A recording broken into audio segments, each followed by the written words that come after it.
surga di bawah telapak kaki ibu. Hadis ini bisa kita artikan macam-macam.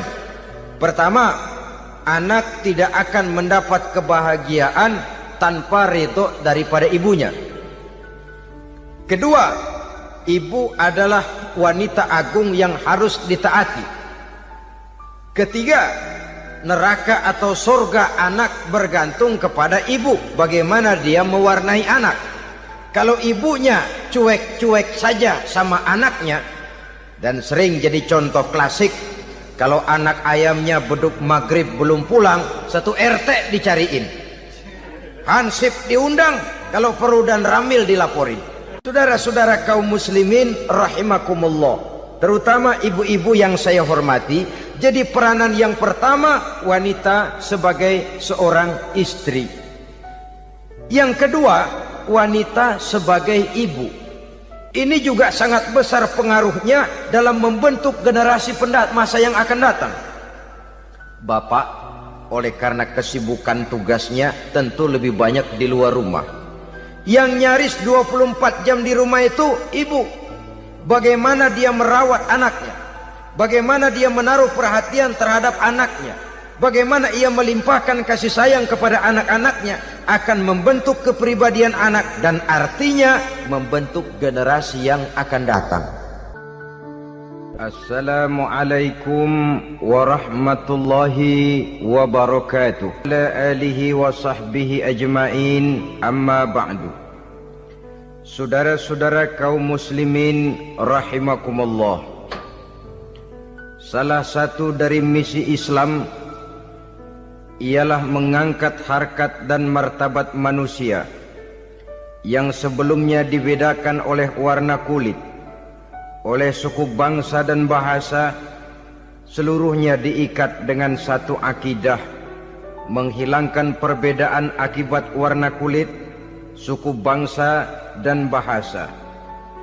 Termasuk dalam upaya itu betapa Islam telah mengangkat harkat dan martabat kaum wanita. Maka pada pertemuan kali ini kita akan membicarakan tentang peranan wanita sepanjang pandangan agama. Sebelum Islam datang, nasib perempuan nyaris hanya berputar di segitiga saja. Dapur, sumur, kasur. Kasur, sumur, dapur. Seolah-olah wanita terpaut dengan 3 itu tadi. Seolah-olah wanita tidak bisa berbuat lebih banyak daripada itu. Bahkan di tengah masyarakat jahiliyah, bayi perempuan mendatangkan aib sehingga mereka lalu dikubur hidup-hidup. Maka datang Islam dengan tegas mencanangkan satu revolusi yang mengangkat harkat dan martabat kaum wanita. Nabi bersabda, "An-nisa'u imadul bilad, iza saluhat saluhal bilad, wa iza fasadat fasadal bilad." Wanita adalah tiang negara. Jikalau baik wanita, baiklah negara. Jikalau rusak wanita, hancurlah negara. Dalam berbagai ayat Al-Quranul Karim menjelaskan tentang wanita dan peranannya. Al-Quran bercerita tentang Siti Hawa. Al-Quran bercerita tentang anak perempuan Nabi Adam, Iklimah dan Labuda, yang menyebabkan Habil dan Qabil saling berbunuh-bunuhan. Al-Quran menceritakan bagaimana ibunya Nabi Musa mendapat wahyu untuk menghanyutkan anaknya di hilir sungai Nil. Al-Quran bercerita tentang Siti Maryam, ibu daripada Nabi Isa. Al-Quran bercerita tentang 2 putri Nabi Yusuf, yang akhirnya salah satunya menjadi istri daripada Nabi Musa. Pun Al-Quran bercerita tentang Ratu Balkis, seorang wanita yang menjadi penguasa di negeri Sabah, yang demikian besar pengaruhnya dan wawasannya. Dan banyak lagi Al-Quran menceritakan keadaan kaum wanita, sampai-sampai dalam Al-Quran ada satu surah yang dinamakan surah An-Nisa. Ini seluruhnya berarti bahwa Al-Quran telah menempatkan kaum wanita dalam satu posisi yang mulia dan terpuji. Al-Quran memberikan emansipasi, bahwa wanita berhak mengejar kemajuan sebagaimana halnya kaum laki-laki. Tetapi sungguh pun demikian, Al-Quran tetap memberikan batasan-batasan sepanjang emansipasi itu tidak bertentangan dengan kodrat kewanitaan itu sendiri. Kalau persamaan dan kemajuan, kalau emansipasi dan hak asasi sudah tidak sesuai lagi dengan kodrat kewanitaan, pada akhirnya bukan mengangkat harkat dan martabat kaum wanita, justru malah merendahkan derajat dan martabat kaum wanita itu sendiri. Seperti sebagian besar wanita ini, mereka berteriak menuntut tentang persamaan hak, tapi mereka melupa apa batasan daripada persamaan hak itu sendiri. Sesungguhnya Islam dengan segala konsepsinya yang mengangkat martabat kaum wanita itu memberikan keleluasaan kepada kaum wanita untuk maju bersama laki-laki sepanjang tidak menginjak-injak kodrat kewanitaan itu sendiri. Kalau sudah sampai kepada menginjak kodrat kewanitaan, maka akan merendahkan martabat kaum wanita. Sebab apa? Secara fisik dan psikis, agaknya memang laki-laki sudah ditakdirkan oleh Allah untuk menjadi pembimbing bagi kaum wanita. Walaupun tidak tertutup kemungkinan wanita tampil sebagai pemimpin, tetapi dari segi fisik biologis misalnya, laki-laki itu diciptakan kekar, kuat untuk memikul dan melaksanakan tugas-tugas yang berat. Sedangkan perempuan pada umumnya adalah lembut, ayu, lemot, denok, geboy, dan lain sebagainya. Maka kalau kita baca sejarah, Allah itu belum pernah mengutus rasul perempuan. Semua rasul laki-laki. Sebab apa? Secara fisik biologis tugas kerasulan lebih dimungkinkan oleh seorang laki-laki. Tugas rasul itu berat. Kadang-kadang perang, dicaci maki, berhadapan dengan ujung tombak, ujung pedang dan lain sebagainya. Makanya seluruh rasul laki-laki, dan Allah belum pernah mengutus rasul perempuan. Dari segi lain, perempuan itu banyak terhalang untuk melaksanakan ajaran agama. Misalnya, 1 minggu dalam sebulan perempuan itu terkena cuti khusus, mengalami masa menstruasi, tidak sholat, tidak puasa, tidak melaksanakan ajaran agama yang tidak dibolehkan pada saat menstruasi itu. Kalau ada rasul perempuan, lalu saat malaikat akan menyampaikan wahyu, kebetulan rasulnya sedang wah, itu bisa balik-balik lagi malaikat Jibril ke langit itu. Mau turun nyampein wahyu, balik lagi ke atas, ditegur, kenapa balik lagi Jibril? Rasulnya lagi head.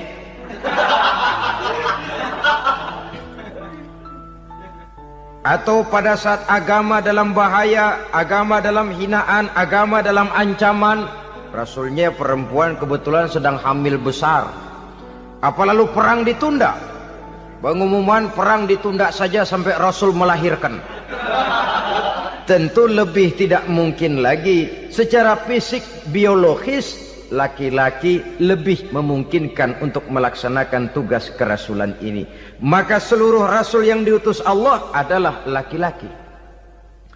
Saudara hadirin yang saya muliakan, sungguh pun demikian, Islam itu mengangkat martabat wanita sedemikian tinggi sebagai tiang negara yang menentukan jatuh dan bangunnya negara, yang ikut mewarnai bahkan menjadi warnanya suatu negara. Walaupun peranannya memang tidak begitu kelihatan, tapi sesungguhnya amat sangat menentukan. Oleh karenanya, secara umum, emansipasi yang digariskan oleh Islam, emansipasi yang tidak bertentangan dengan kodrat kewanitaan di berbagai aspek kehidupan. Kalau sekarang emansipasi ini kelihatannya sudah salah pasang, salah kaprah. Bahkan belum lama kita menyaksikan bagaimana ada binaragawati. Di zaman sekarang perempuan sudah mulai angkat besi. Saya mulai mikir kalau perempuan sudah pada angkat besi, ini sudah tanda suaminya udah deket dibanting-bantingin ini. Tahun-tahun mendatang mungkin akan menyusul perempuan mulai narik becak.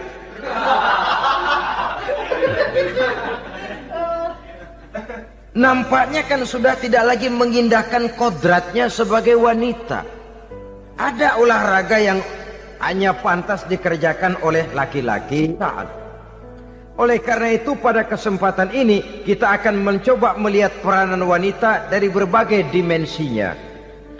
Yang pertama, peranan wanita sebagai istri. Adalah Rasul memilih istri pertamanya Sayyidatuna Khadijah radhiyallahu anha. Kalau pilihan utama beliau pertama kali nikah dengan Siti Khadijah, jelas itu pilihannya bukan karena kecantikan. Kenapa? Beliau nikahi Siti Khadijah dalam usia 40 tahun Khadijah dan 25 tahun Rasul. Statusnya janda pula. Kalau beliau seorang pemburu kembang, pemburu bunga, kenapa mesti nikah dengan janda berumur 40 tahun? Sedangkan beliau waktu itu masih berumur 25 tahun. Apa sasaran utamanya? Bisa kita lihat nanti. Setelah beliau diangkat menjadi Rasul, ternyata Khadijah lebih daripada seorang istri, beliau masuk ke dalam staf Nabi. Orang lain beliau belum beriman, beliau malah beriman lebih dahulu sebagai perempuan pertama yang masuk Islam. Orang lain memusuhi Nabi, beliau malah mengorbankan hartanya untuk membantu perjuangan Nabi. Istri setia semacam ini dengan peranannya sebagai istri yang sedemikian rupa memberikan andil yang sangat besar bagi kesuksesan dan keberhasilan seorang suami. Sebaliknya, seorang istri bisa mempengaruhi suaminya. Seorang suami yang jujur, polos, lugu, sederhana bisa jadi koruptor ulung kalau didorong-dorong oleh istrinya. Seorang istri Pak Lurah memang tidak ikut mengatur kelurahan, tapi dia bisa mewarnai suaminya.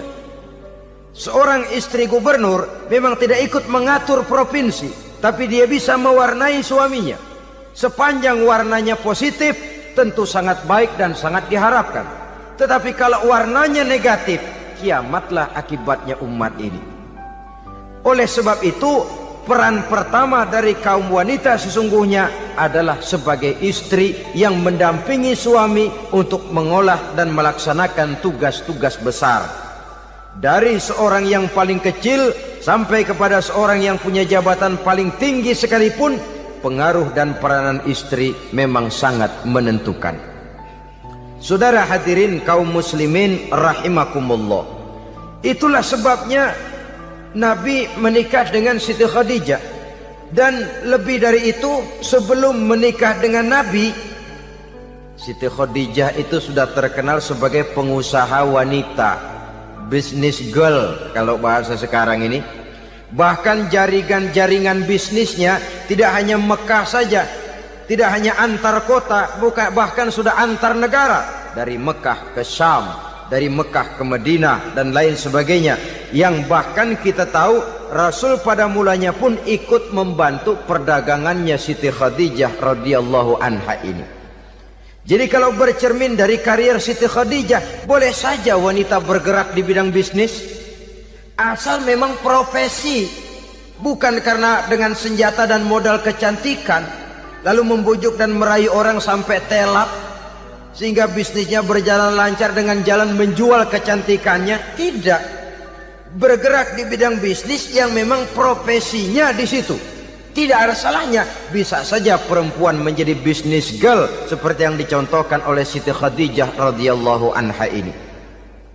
Sebab itu kontes-kontesan yang hanya bertitik kepada rupa yang ayu saja, rupa yang cantik saja, sesungguhnya bukan hanya tidak bermanfaat, tapi saya pikir juga sangat tidak mendidik. Yang mengajar anak-anak remaja putri kita untuk berlomba-lomba hidup dalam kepalsuan. Alis mata palsu, hidung pesek dimancungin palsu, operasi plastik. Alis matanya dikerik bikin yang palsu, tai lalat lagi bikin yang palsu, gincu bibir dimerahin palsu. Seluruhnya hidup dalam kepalsuan. Akan lebih baik kalau kita ini misalnya mengadakan kontes yang menitik beratkan kepada ketinggian IQ, kecerdasan, kemampuan, skill, keahlian dan kemampuan. Tidak hanya dititik beratkan kepada rupa yang ayu dan cantik semata-mata. Sebab di samping manfaatnya diragukan, juga sangat tidak mendidik buat generasi yang akan datang. Terutama ibu-ibu, peran utama wanita sesungguhnya adalah sebagai istri mendampingi suami dalam melaksanakan tugas-tugas besar. Satu hari serombongan ibu-ibu pernah datang menghadap Rasul mengajukan satu resolusi, protes kalau bahasa kita sekarang. Ya Rasul, ada apa bu? Kalau laki-laki sih enak. Enak bagaimana? Iya, kalau orang laki-laki sholat, perempuan sholat. Laki-laki puasa, perempuan puasa. Laki-laki pergi haji, perempuan pergi haji. Laki-laki menuntut ilmu, perempuan bisa menuntut ilmu. Tapi kalau laki-laki pergi jihad, perang membela agama, kami perempuan tidak bisa ikut jihad perang di medan pertempuran. Padahal pahala jihad sangat besar dan kami ingin mendapat pahala jihad. Tidak adil kalau begini ya Rasul, izinkan kami pergi jihad. Ini perempuan di zaman Rasul, kalau ada kebaikan tidak bisa ikut, rasanya rugi bukan main, lalu protes. Apa jawab Rasul? Beliau senyum. Ibu-ibu jangan khawatir, walaupun ibu-ibu tidak maju ke medan perang, ada ibadah yang pahalanya sama dengan pahala jihad itu. Apa ya Rasul? Beliau menjawab, jihadukunna fi baitikunna. Jihadnya ibu-ibu, jihadnya kaum wanita adalah di rumah tangganya sebagai istri. Memasak makanan suaminya, mencuci pakaian istrinya, mengasuh, merawat dan membesarkan anak-anaknya. Itu seluruhnya bagian daripada ibadah yang pahalanya tidak kurang dengan pahala jihad. Kenapa? Al-Quran itu memberikan sesuatu sesuai dengan kedudukannya. Kalau perempuan pergi perang jihad membela agama, musuhnya laki semua, kayak apa perangnya? Itu musuhnya bisa nggak mau pakai pedang, perangnya udah gulat aja udah. Sehingga Rasul lalu memberikan satu jalan keluar yang membuat wanita-wanita itu lega. Jihadukunna fi baitikunna. Ibu-ibu sih tidak usah khawatir, jihad ibu adalah di rumah tangga ibu-ibu semua.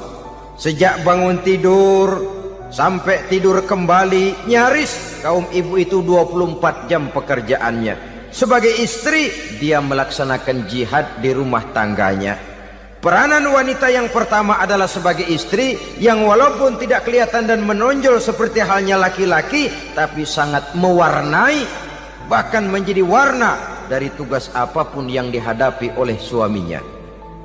Dulu ada seorang orator, kalau pidato hebat bukan main. Kalau dia bernada gembira, semua orang senyum. Kalau dia bercerita tentang sesuatu yang sedih, satu masjid orang nangis. Orang tanya kepadanya, Pak, bisa pidato begitu hebat, siapa yang bikin? Ya saya sendiri. Istrinya dari belakang bilang, tidak, yang bikin pidatonya hebat saya. Kata suaminya, mana bisa, saya, kata istrinya. Kalau saudara tidak percaya, tunggu Jumat depan. Dia khutbah Jumat, saya akan bikin khutbahnya tidak hebat, kata istrinya. Sudah.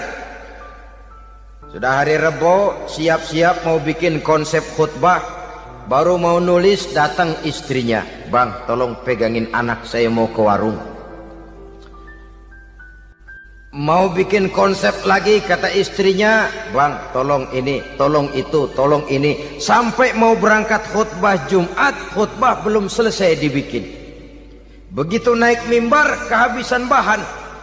Sudah 10 menit masih ama ba'du, ama ba'du, ama ba'du.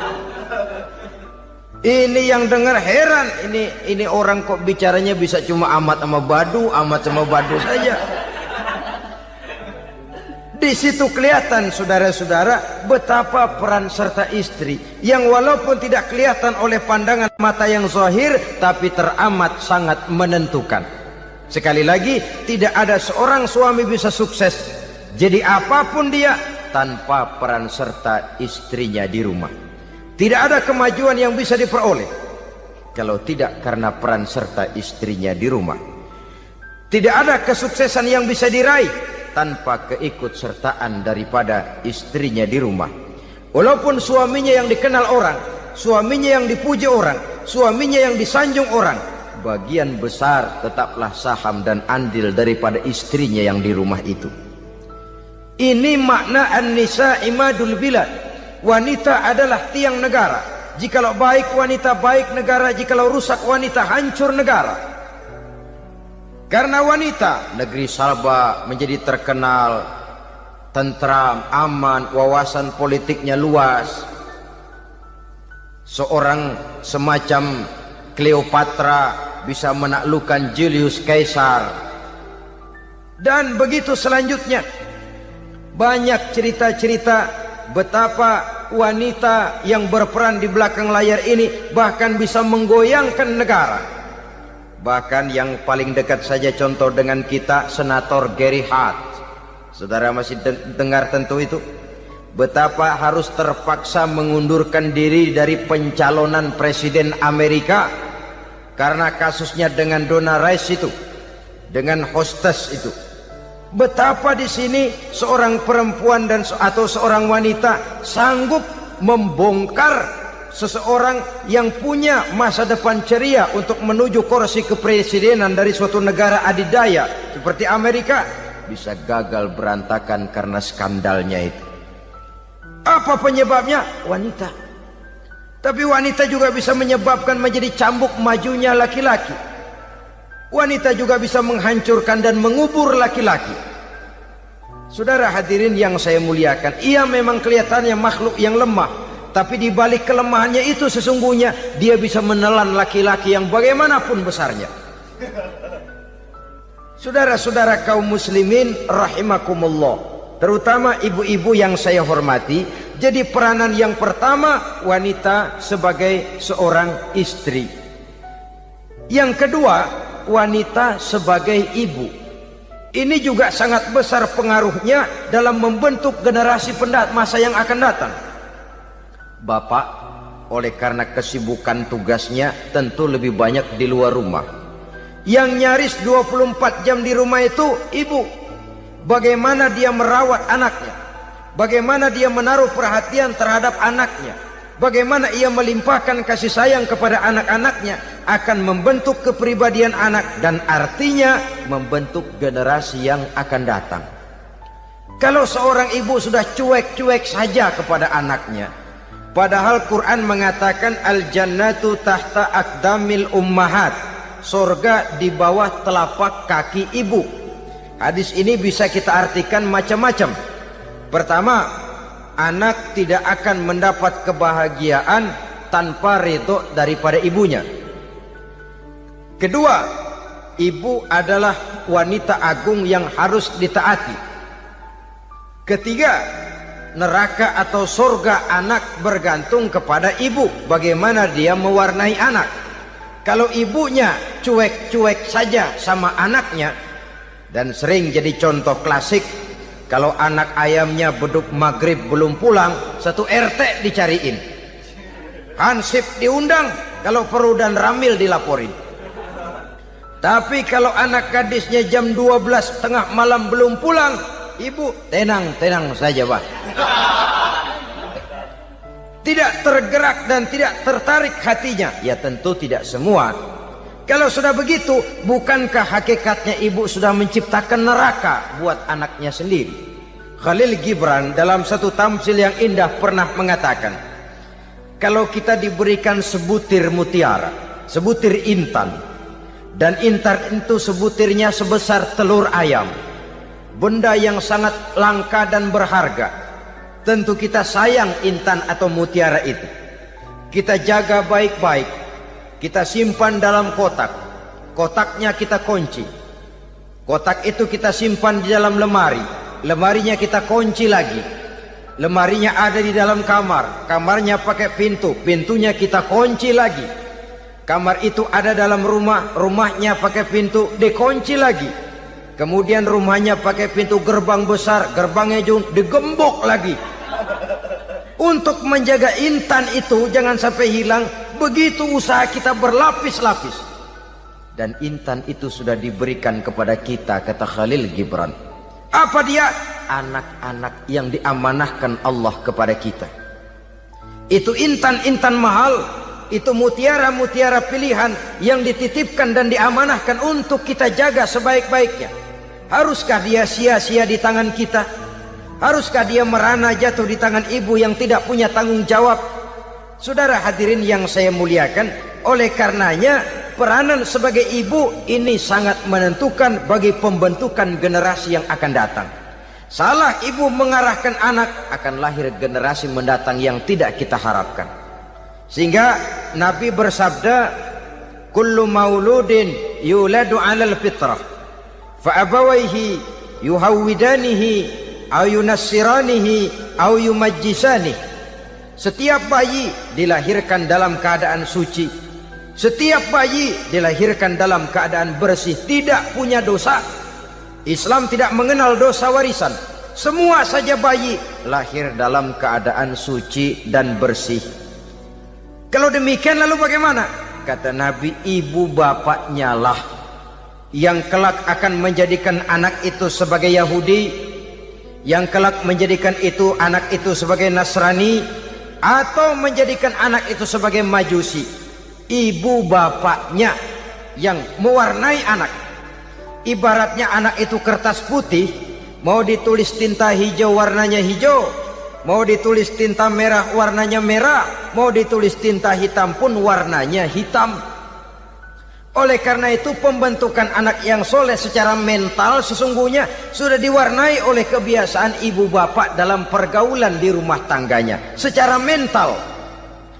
Sehingga dengan demikian saudara-saudara, salah kaprah ibu dalam mengarahkan anak-anaknya akan melahirkan generasi penerus yang sungguh-sungguh tidak kita harapkan, dan pada gilirannya akan membahayakan perkembangan bangsa dan negara, membahayakan kita sebagai suatu umat. Apalagi sekarang ini masih banyak orang-orang muslim, orang-orang tua muslim yang kadang-kadang menyekolahkan anaknya di sekolah yang membahayakan akidahnya, mematikan imannya, menghancurkan tauhidnya. Pokoknya asal bonafid keluar sekolah ada jaminan lapangan kerja, perkara anak mau kafir mau murtad bukan urusan. Alangkah ironi dan sangat menyedihkan. Saudara-saudara yang saya hormati, jadi dari segi kaum wanita peranan ibu sangat besar. Dari segi anak, ketaatan kepada ibu, doa restu ibu akan membawa kepada kebahagiaan hidup. Doa ibu mustajabah, kutukan ibu manjur. Beberapa hikayat dan riwayat menjadi contoh dan tamsil buat kita betapa tidak ada satu kebahagiaan di dunia ini yang bisa ditegakkan tanpa doa restu daripada ibu. Pantas kalau dalam Al-Quran ada Ummul Kitab, ibunya atau induknya kitab. Tiap negara punya ibu kota, bapak kota tidak ada. Lalu lagi wawasan Nusantara disebut Ibu Pertiwi, Bapak Pertiwi kemana tahu. Saudara hadirin yang saya muliakan, lalu dalam peringatan hari-hari besar nasional ada yang namanya Hari Ibu. Hari Bapak nggak pernah diperingati. Ada Hari Ibu, dan ibu itu pun ada Ibu Kartini, ada Ibu Dewi Sartika, dan macam-macam lagi yang seluruhnya merupakan refleksi dan gambaran betapa peranan kaum wanita di dalam kehidupan ini yang memang banyak mewarnai dan menjadi warna dari suatu kegiatan. Saudara-saudara kaum muslimin rahimakumullah, apabila yang pertama tadi kita melihat peranan kaum wanita sebagai istri, betapa ia berpengaruh besar dalam ikut menunjang keberhasilan dan kesuksesan suaminya. Kemudian pada peranannya yang kedua, wanita sebagai ibu di rumah tangga, betapa ia ikut membentuk, mempengaruhi, mewarnai dan membimbing kepribadian anak sebagai generasi penerus.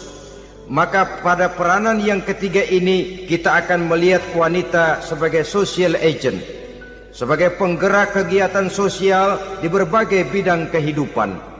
Apakah itu bernama majelis taklim, apakah itu bernama perkumpulan dan yayasan-yayasan kemanusiaan, organisasi-organisasi yang bergerak di bidang pendidikan. Bahkan di zaman sekarang bukan hanya menjadi penggerak sosial, bahkan sudah banyak kaum wanita yang menggerakkan satu bangsa. Dunia mengenal Margaret Thatcher, dunia mengenal Indira Gandhi, dunia mengenal Bandara Naike, dunia mengenal Corazon Aquino, dunia mengenal Golda Meir dulu itu dari Israel. Dunia mengenal Imelda Marcos yang ambisius, tapi yang kemudian melangkah kepada jalan yang negatif dari tujuan semula.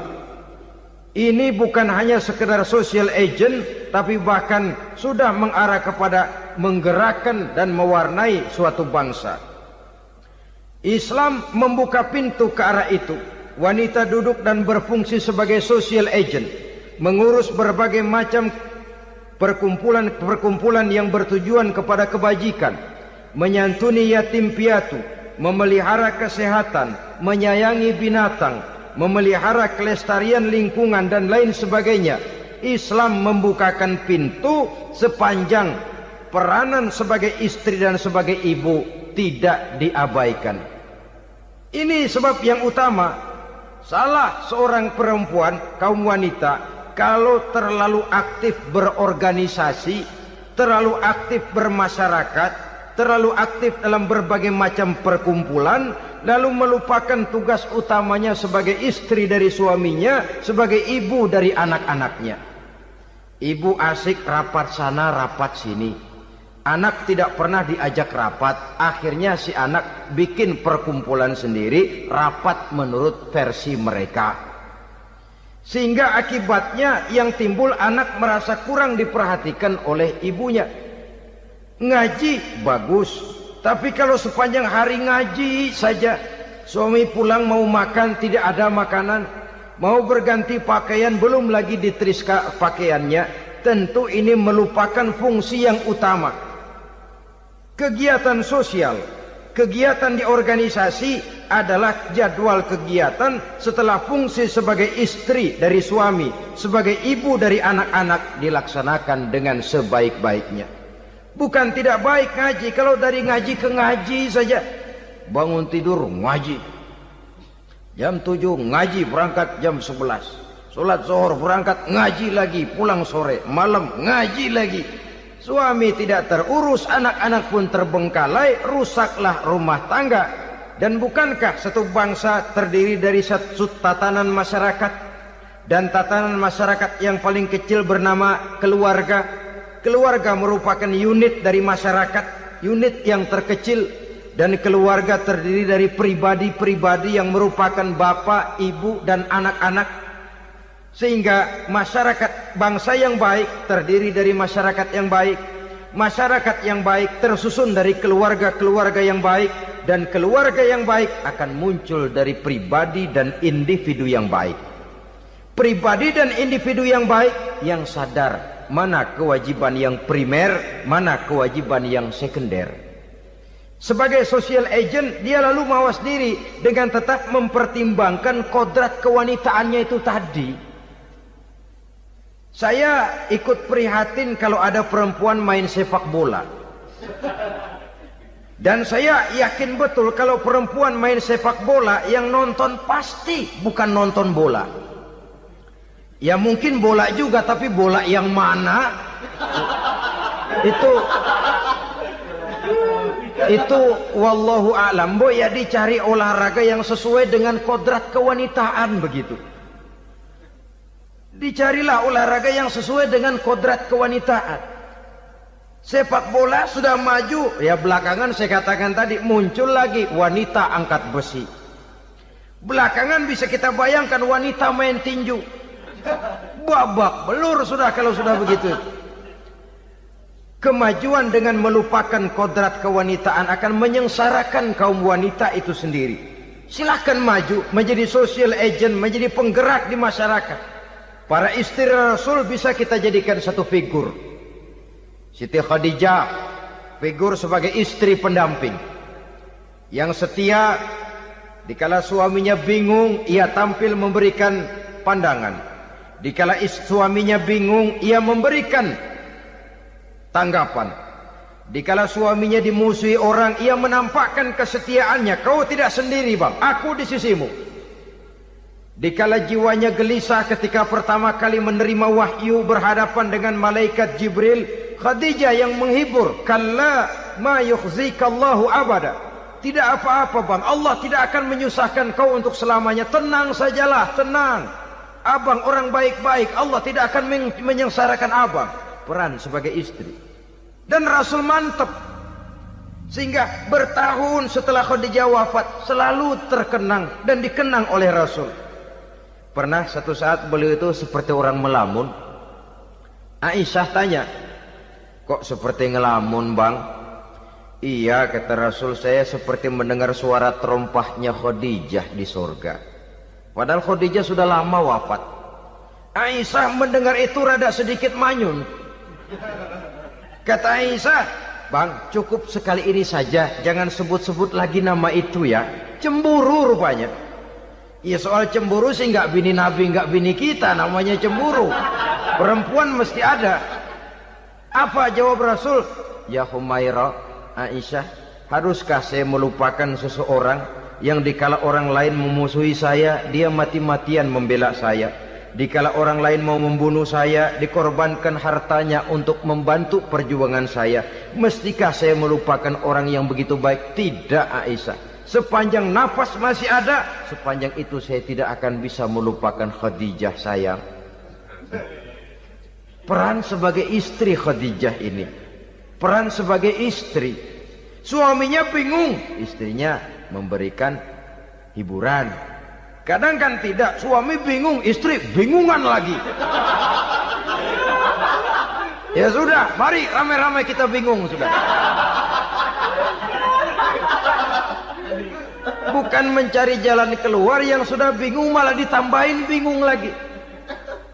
Saudara hadirin yang saya hormati, lalu figur Siti Aisyah, muda, cantik, kreatif, cerdas.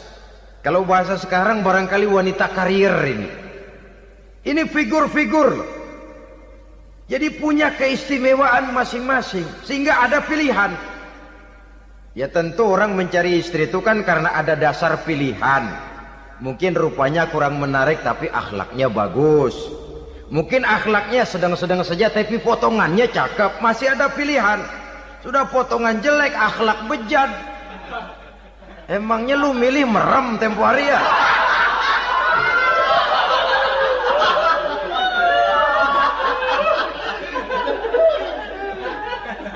Sudah nggak ada pilihan apa-apa. Lalu ada istri yang punya keistimewaan karena sifatnya yang sabar. Ada yang wataknya itu pemurah. Ada yang sifatnya itu belas kasih. Pendeknya dari istri-istri Rasul kita bisa menemukan figur-figur wanita teladan. Sehingga keliru kalau kaum orientalis barat mengatakan Rasulullah itu katanya sesungguhnya adalah seorang seks mania. Istrinya banyak. Oh ini memang bajingan ini orientalis ini. Kalau Rasulullah itu seorang seks maniak, tentu yang dinikahinya itu pertama jelas gadis semua, yang kedua tentu cantik-cantik semua. Dari istri-istri beliau yang dikawininya dalam keadaan gadis cuma Siti Aisyah. Selebihnya janda. Apa pertimbangannya? Menyantuni yatim-yatimnya, mengayomi janda-janda yang ditinggal suaminya gugur di medan perang, untuk memperkuat keimanannya. Itu pilihan utama Rasul. Kita sekarang ini ya ngakunya sih ikut sunnah Rasul, cuma sunnahnya urusan kawin melulu. Ada duit sedikit, kawin maning, kawin maning. Ditanya orang kenapa kawin melulu, sih mas sunnah Rasul. Bukan main. Kalau sudah urusan kawin pahlawan betul sunnah Rasul.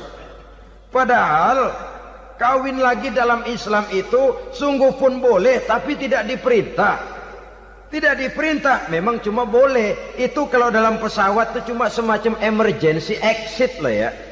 Yang tidak boleh sembarang waktu bisa dibuka. Kalau memang sanggup berlaku adil, tafadhol. Kalau tidak, satu juga nggak habis. Lagian saya kira perempuan itu kan cuma perbedaan rupa saja, perbedaan selera saja.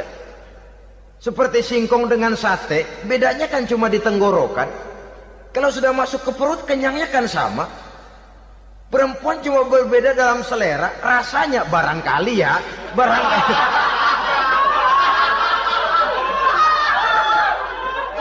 Barangkali tidak jauh beda. Saudara hadirinlah, Islam ini mengatur lewat pintu yang dinamakan nikah itu tadi, sehingga dengan demikian bisa dinikmati secara tenang, tentram. Tidak usah manusia ya, kucing saja. Coba lihat kucing. Kalau ikan dia boleh nyolong, kucing itu boleh curi, makannya nggak tenang kucing. Coba lihat ini. Asal dia nyolong ikan, makannya juga mindik-mindik. Matanya nengok kiri, nengok kanan. Ada sedikit gerusak, kabur. Secara nalurinya kucing tahu kalau ini ikan curian, makannya nggak tenang dia. Tapi kalau ikan kita kasih, kucing anteng, geledek juga nyamber, manteng aja dia. Nalurinya mengatakan ini ikan dikasih sama yang punya, tenang dia. Saudara hadirin yang saya hormati, orang juga gitu. Kalau hubungan suami istrinya sudah sah, diikat dengan akad nikah, tenang, anteng, nggak gerasak gerusuk, nggak kayak diubur-ubur maling. Anteng aja, dan yang ngintip juga buat cuek aja udah. Biarin aja dia ngintip, capek sendirilah.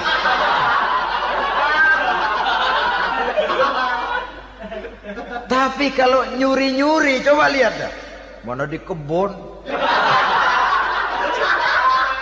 banyak nyamuk. Hansip mukul tiang listrik, dia yang bingung. Islam ini sesungguhnya memudahkan jalan, saudara-saudara. Jadi sebagai social agent, wanita bisa berperan untuk itu. Apalagi untuk hal-hal yang menyangkut wawasan kemanusiaan, di mana kaum wanita karena emosinya lebih tinggi daripada kaum laki-laki, dia sangat peka terhadap masalah-masalah yang menyangkut kemanusiaan. Hatinya mudah tergugah, perasaannya cepat terenyuh. Dengan penderitaan dia cepat tergugah. Dia bisa menjadi social agent tanpa harus melupakan fungsi utama sebagai istri dan sebagai ibu dari anak-anaknya, sebagai istri dari suaminya. Saudara hadirin yang saya muliakan, dahulu Al-Quran pernah menceritakan betapa istri-istri pembesar di istana mewah di zaman Nabi Yusuf. Kalau istilah sekarang nyonya-nyonya jet set, nyonya-nyonya VIP. Betapa mereka mau memporak-porandakan keimanan seorang pemuda seperti halnya Nabi Yusuf alaihi salam. Dan Nabi Yusuf kemudian ternyata tidak mau jadi gigolo. yang kerjanya hanya menyenangkan wanita-wanita jet set kelas VIP ini tadi. Sesungguhnya ini cuma satu simbol yang kejadiannya bisa saja terjadi pada zaman modern dalam versi dan kondisi yang berbeda.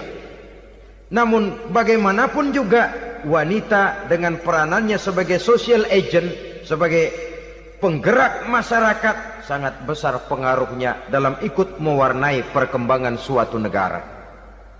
Seorang suami perlu memberikan dorongan kalau istrinya aktif di bidang sosial, asal dengan catatan saja, fungsi sebagai istri, fungsi sebagai ibu jangan sampai terlantar karenanya. Bahkan saya katakan tadi, di zaman sekarang wanita tidak lagi hanya berfungsi sebagai social agent, bahkan sebagai national agent, penggerak dari satu bangsa. Muncul wanita-wanita yang jadi menteri, yang jadi anggota DPR, bahkan yang jadi kepala desa dan lain sebagainya. Secara umum memang ar-rijal qawwamuna 'alan nisa. Laki-laki adalah pembimbing bagi kaum wanita karena kelebihan fisik biologis, kelebihan kemampuan intelektual dan lain sebagainya.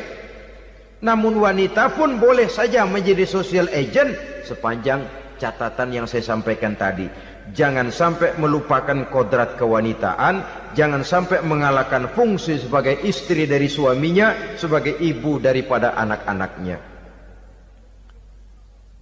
Nah, kemudian fungsi yang keempat di bidang ilmu pengetahuan. Islam memberikan kesempatan yang sama kepada kaum wanita. Thalabul ilmi faridatun ala kulli muslimin wa muslimatin. Menuntut ilmu itu wajib hukumnya bagi orang Islam, baik laki-laki maupun perempuan. Sampai dibentuk kalimat pengecuali khusus ini, muslimin wa muslimatin. Bagi muslim laki-laki, bagi muslim perempuan. Dan alhamdulillah, kalau dulu di zaman Raden Ajeng Kartini, nasib perempuan berada di balik pintu yang digembok rapat-rapat, siklusnya berputar cuma sumur, dapur, kasur, kasur, sumur, dapur, dapur, sumur, kasur. Melingkar di situ satu saja peranan kaum wanita. Memberontak jiwa Raden Ajeng Kartini, menuntut persamaan bahwa wanita berhak maju sama dengan laki-laki. Entah Islam sejak 14 abad yang lalu sudah mencanangkan ini, menuntut ilmu wajib bagi laki-laki dan perempuan beragama Islam. Orang Islam baik dia laki-laki, baik dia perempuan, wajib menuntut ilmu. Ilmu dalam artian umum, tidak hanya sekedar fikih tauhidnya, ya di bidang kedokteran, di bidang teknik, di bidang hukum dan lain sebagainya. Ini yang perlu dibanggakan. Kalau perlu ini yang perlu diadakan kontes. Kontes IQ.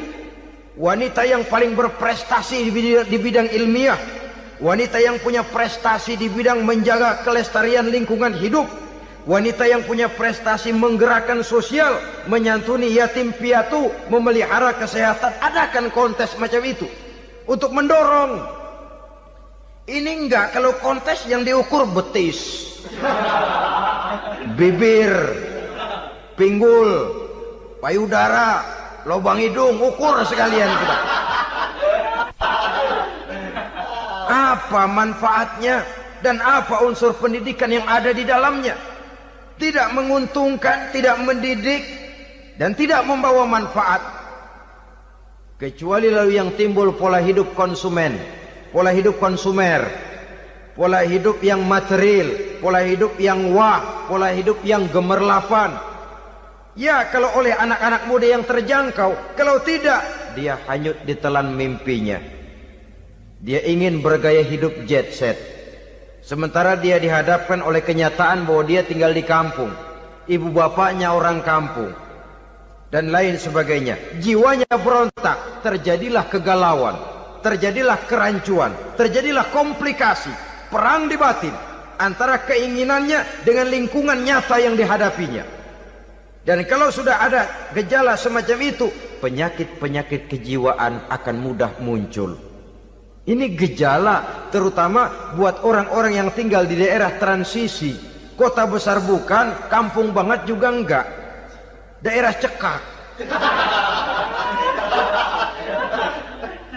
Akibatnya gayanya ya sering gaya nggak karu-karuan, gaya kepalang tanggung jadinya. Saudara hadirin yang saya muliakan, akhirnya apa? Santri tapi lagunya kayak koboi. Koboi tapi sesungguhnya santri. Saudara hadirin yang saya hormati, maka di bidang ilmu pengetahuan wanita mempunyai peranan yang sangat besar. Dia bisa tampil dengan karya-karya ilmiahnya yang membawa manfaat bagi perkembangan agama, bangsa dan negaranya. Majulah kaum wanita dengan ilmu pengetahuan, tuntutlah ilmu seluas-luasnya. Kita hidup di satu negara yang merdeka, kita beragama yang memberikan satu keyakinan bahwa menuntut ilmu merupakan kewajiban, bahwa peranan wanita tidak hanya di belakang dapur, lain sebagainya yang seluruhnya terpantul dari dinamika kehidupan kaum wanita. Saudara-saudara kaum muslimin rahimakumullah. Kemudian yang kelima, peranan wanita dalam bidang agama. Kita bersyukur sekarang ini gejalanya dimanapun pengajian, biasanya lebih ramai pengajian ibu-ibu dari bapak-bapak.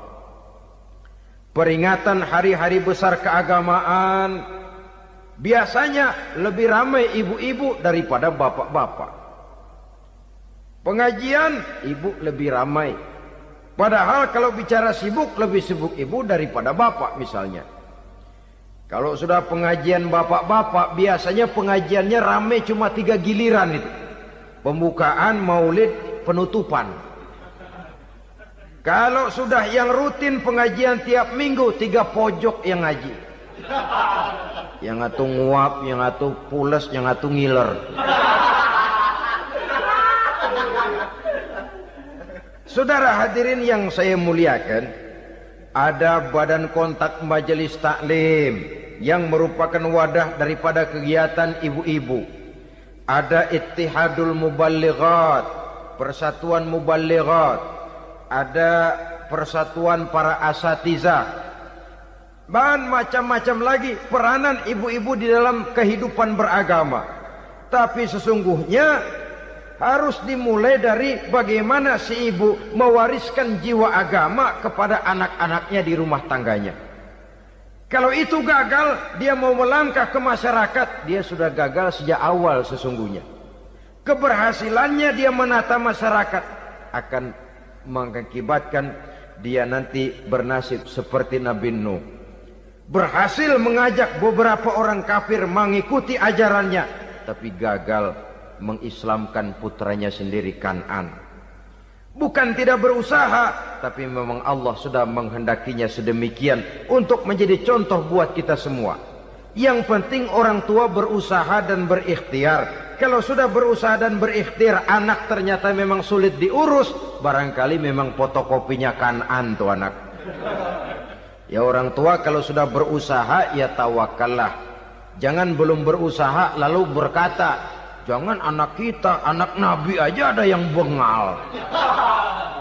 Ngajar tidak mau, mengajar anak tidak mau, mendidik anak tidak mau, lalu mencontoh Nabi, salah kaprah namanya. Kaum wanita bisa berperan di dalam agama. Ketika Rasul hijrah, itu kan beliau tidak langsung ke Madinah. Dari Mekah itu beliau mengambil jalan arah ke kiri menuju Gua Sur. Ini dalam strategi militer punya makna sendiri. Jenderal yang ulung, ahli strategi militer ini. Di Gua Sur sana beliau tinggal 2 hari 3 malam. Siapa yang membawa makanan ke Gua Sur? Siapa yang menjadi kurir untuk mengintai kegiatan-kegiatan Quraisy setelah Nabi berangkat hijrah? Asma, putri Abu Bakar Siddiq radhiyallahu anhu. Jadi kurir, jadi spion, membawa makanan untuk Rasul dan ayahnya di Gua Sur. Ini peranan wanita. Di tengah bahaya, di tengah keadaan posisi terjepit, Rasul di dalam gua, diamatinya keadaan Quraisy, dilaporkannya kepada Rasul.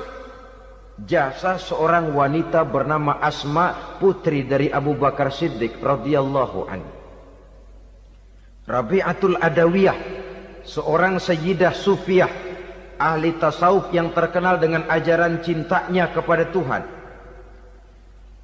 Dia bisa menjadi tokoh wanita dalam gerakan sufi oleh karena kegiatannya di bidang agama dalam arti mujahadahnya kepada Allah Subhanahu wa taala.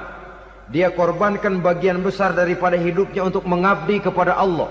Setelah suaminya meninggal, seumur hidup dia tidak pernah nikah lagi. Bukan tidak cantik, cantik. Bukan tidak ada yang mau, banyak yang meminang. Bahkan diantaranya termasuk Sufyan Tsauri, seorang tokoh juga. Pernah mencoba meminang beliau. Kata Sufyan, Rabi'ah, bagaimana? Kamu kan janda? Iya. Lalu, saya kan duda. Jadi bagaimana? Daripada kita masing-masing sendiri-sendiri kan lebih baik kita join. Maksud kamu apa? Saya mau meminang kamu. Boleh? Tapi mas kawinnya saya minta engkau jawab 4 pertanyaan saya. Kalau bisa, diri saya seutuhnya saya berikan kepada kamu. Kalau tidak, tidak usah saja. In ajabtani fi 4 masail fa ana laka. Kalau engkau sanggup menjawab 4 pertanyaan saya, seluruh diri saya bulat-bulat saya serahkan kepada kamu. Yang pertama, Sufyan, semua orang kan bakalan mati. Iya. Ya soal mati sih sama, mati. Cuma hakikat mati kan lain-lain. Ada yang matinya itu husnul khatimah. Mati baik di akhirnya. Lagi ngaji, mati. Lagi baca Quran, mati. Lagi sholat, mati. Lagi dengar ceramah, mati. Lagi sodakoh, mati. Itu mati-mati yang su'ul khatimah. Ada yang mati itu mati yang husnul khatimah, maksud saya. Ada mati itu yang disebut su'ul khatimah, jelek di penghujungnya. Lagi nyekek botol, mampus. Lagi banting kartu, plak plak, habis. Lagi makan riba, mati. Lagi zina, mati. Lagi nipu, mati. Kira-kira kalau saya nanti mati, su'ul khatimah apa husnul khatimah? Loh, saya nggak tahu, kamu mati saja belum. Tidak bisa kamu jawab, tidak bisa. Yang kedua, setelah mati kita masuk ke alam kubur. Di kubur kita akan dapat nikmat kubur atau azab kubur. Hari itu kira-kira saya dapat nikmat apa dapat azab? Saya tidak tahu. Di padang mahsyar setelah ditimbang kita dapat kitab di tangan kanan kalau baik, di tangan kiri atau dari belakang kalau jahat. Hari itu saya dapat kitab di tangan kiri apa tangan kanan? Saya nggak tahu. Yang keempat, orang akan lewat di atas sirat. Yang selamat sampai surga, yang celaka sampai ke neraka. Kira-kira saya yang selamat apa yang celaka? Wah, kata Sofyan, gua nggak tahu, udah butak dah lempangan itu deh. Kalau kau tidak tahu, Sofyan, tidak bisa jawab 4 pertanyaan ini, maaf saja, lamaranmu saya tolak dan saya tidak akan nikah. Ini yang saya khawatir. Maka dia terkenal sebagai Sayyidah Sufiyah, tokoh wanita dalam dunia sufi. Dan artinya wanita bisa berperan banyak dalam bidang agama, sebagai pengasuh majelis taklim, sebagai pengasuh yatim piatu, sebagai gerakan-gerakan keagamaan yang positif dan lain sebagainya. Ini dimungkinkan karena Islam menunjang harkat dan martabat kaum wanita. Maka majulah kaum wanita Islam Indonesia dengan tetap menjaga kodrat kewanitaannya. Inilah yang kita sampaikan pada kesempatan ini. Terima kasih atas segala perhatian. Mohon maaf atas segala kekurangan. Wassalamualaikum warahmatullahi wabarakatuh.